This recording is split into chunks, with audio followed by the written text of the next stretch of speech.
আসসালামু আলাইকুম দর্শক, আমরা কিন্তু ভর্তা খেতে খুবই পছন্দ করি। আজকে একদম ভিন্নধর্মী একটা ভর্তার রেসিপি শেয়ার করব।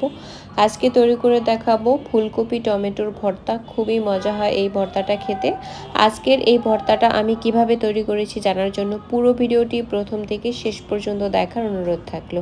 এখন যেহেতু ছোট ছোট ফুলকপি পাওয়া যায়, আমি পুরো আস্ত একটা ফুলকপি সামান্য একটু লবণ দিয়ে একদম ভালো করে সেদ্ধ করে তুলে নিব।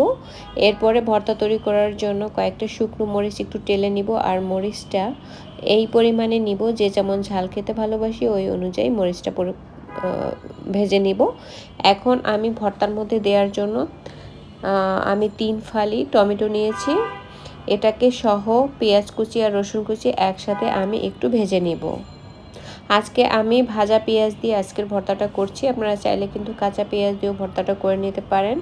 সেটার একটা আলাদা ধরনের স্বাদ, এটার একটা অন্য ধরনের স্বাদ।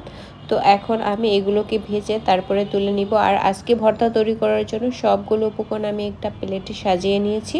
এখন সামান্য একটু লবণ দিয়ে প্রথমে শুকনো মরিচটাকে ডলে নিব এবং এর সাথে অন্যান্য সকল উপকরণ আস্তে আস্তে করে ডলে নিব। আমি কিন্তু ধনিয়া পাতা কুচিও একদম ছোট ছোট করে কেটে ব্যবহার করছি, আর এটা কিন্তু স্কিপ করবেন না।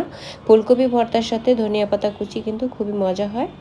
এখন সব কিছু একসাথে ডলে ডলে একদম ভালো করে ভর্তাটা করে নিব, আর অবশ্যই লবণটাকে চেক করে নিব। আর আমার ভর্তাটা কিন্তু করা হয়ে গিয়েছে। এখন আমি এটাকে গরম গরম ভাতের সাথে পরিবেশন করব। আমার আজকে সহজ রেসিপি ভালো লাগলে আমার চ্যানেলটি সাবস্ক্রাইব করে রাখবেন। পেজটি